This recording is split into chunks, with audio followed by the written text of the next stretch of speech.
Welcome to my channel. My name is James, and if you're new here, we talk about topics related to meditation, raising your vibration, expanding your consciousness, and all of those related juicy tidbits of information.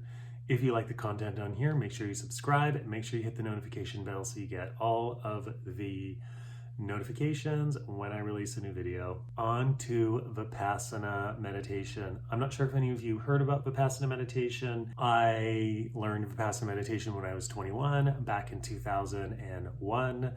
And that was basically the catalyst for a spiritual awakening for me.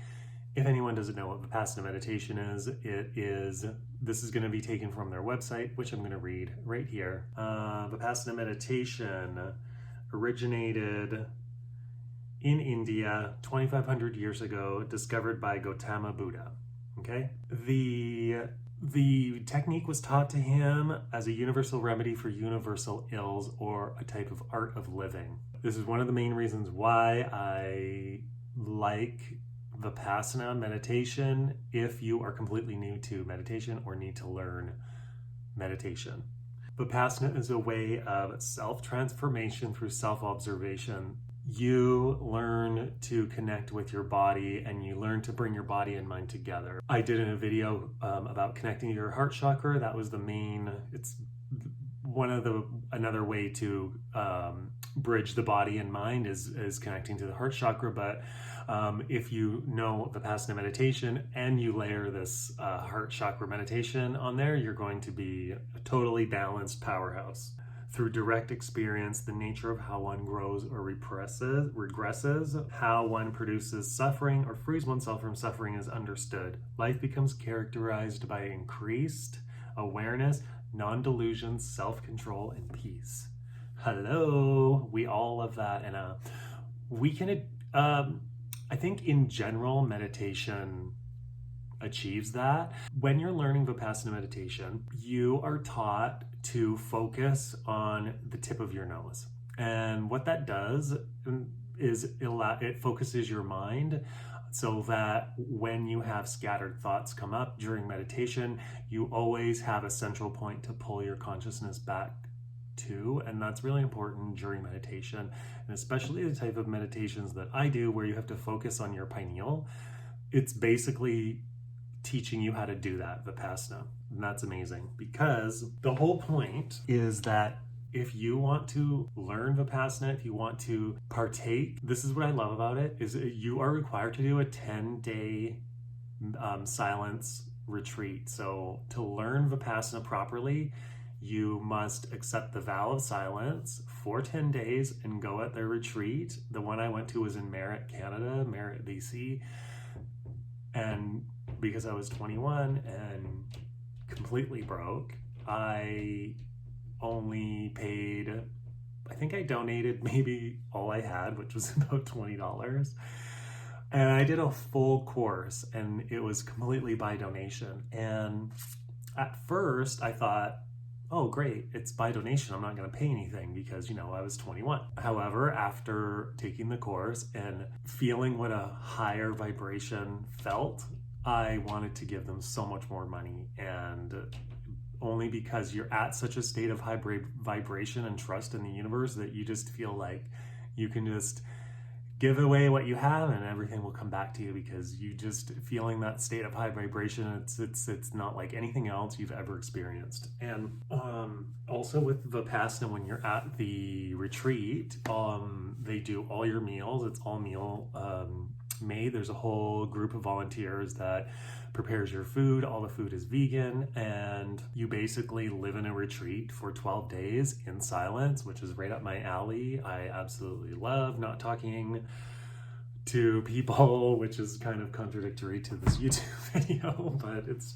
a true thing. Anyways, I'm gonna go through what a Vipassana retreat looks like and what you can expect. When you sign up for a Vipassana retreat, they have a very limited number of intakes, so you have to register months in advance. I would definitely recommend that. When you go, you can't bring any outside influence, so you cannot not even bring a pen and a paper. And this is really sad, because when you have been meditating for 12 hours a day, you want to write down your thoughts that come up, because it is profound and it is crazy, but you cannot. And that was hard, because when you're in a meditative state like that, you come up with some really awesome ideas, and it sucks that you can't write them down. You go for an orientation on your first day, you go to bed, you get woken up at 5 a.m. by a Buddhist, it's a bell, but I just can't remember the name off the top of my head. You get woken up at 5 a.m. You go out into the meditation hall. Oh, I should remind you that men and women are separate, but you all come together co-ed in this meditation hall. 5 a.m. And your first meditation session, I think, is 3 hours or 4 hours. I can't remember when breakfast is, but it possibly could be 3 hours. And that, to me, was the hardest time, because I did it in the winter and I kept falling asleep for the first morning meditation. Yeah, and then you have your breakfast, you get a break, and then you go back for 3 more hours of meditating, then you have a break for lunch, and then you do 3 more hours, and then you break for dinner, and then you do 3 more hours, maybe 4. You go to bed by 9 or 10. That's what you can expect for 10 days. What comes up can be really painful during those meditative states. I had a woman in my group, or in the group I was in, and she literally had a complete breakdown while we were all during meditation, and there was no noise. And because you're learning observation of emotions, you have to let the emotions pass. So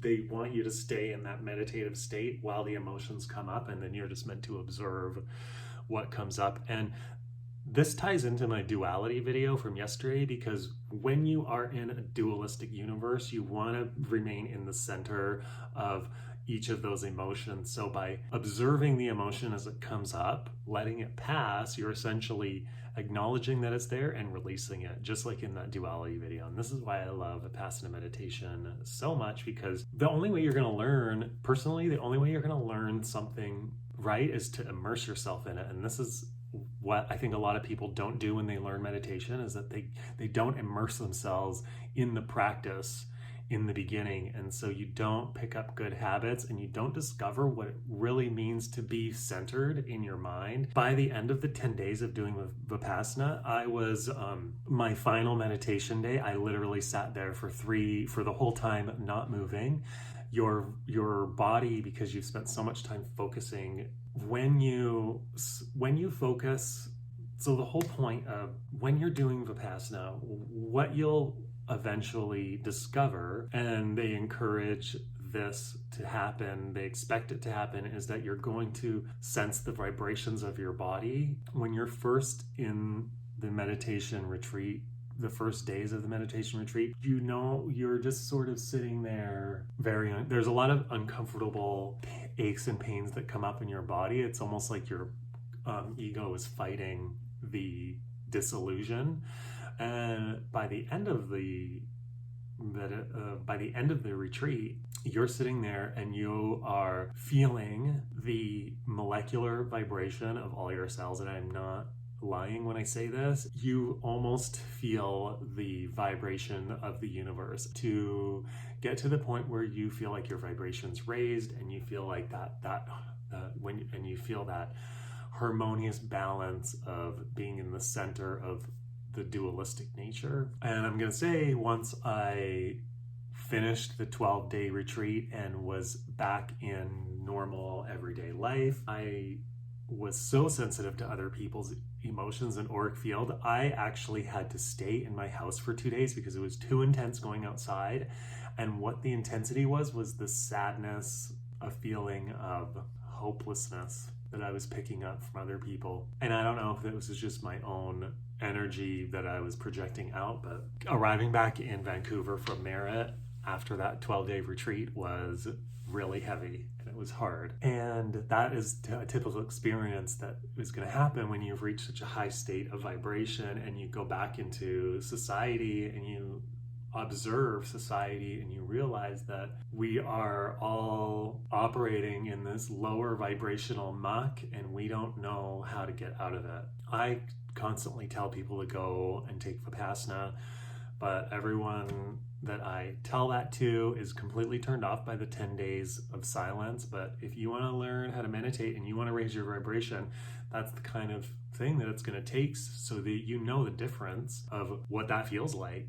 Some people might not ever know what that feels like, but the options are there and they're free by donation. So if you have the time, I highly recommend it. If you are stuck on your journey to meditation, raising your vibration, all that stuff, I highly recommend doing a Vipassana meditation retreat. So if you guys have any questions for me regarding Vipassana, what my experience was, I just leave it in the comments below. I'll totally respond. I hope that I've opened your minds up to taking a Vipassana meditation retreat. I absolutely love it. I highly recommend it if you are trying to raise your vibration and learn meditation.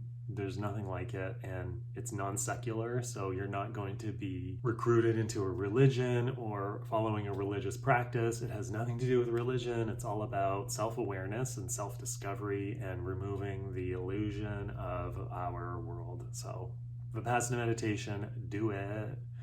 Okay, and take care, everyone. Thanks for watching.